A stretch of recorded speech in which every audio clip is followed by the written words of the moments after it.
Ayan. Hi guys.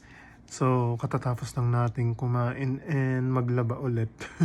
Naglaba po ako dahil every 3 days naglalaba po ako ng uniform and yung mga ilang damit na nagamit ko. So, ngayon po, yun, katatapos lang pong kumain.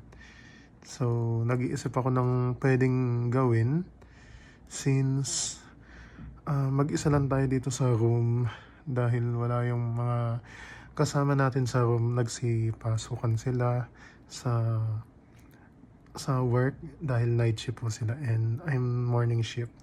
So, yun. Gusto ko lang po kayong kamustahin lahat and ano ba ang pwedeng gawin?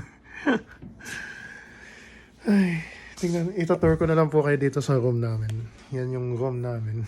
Medyo makalat siya. Yan. So, yan.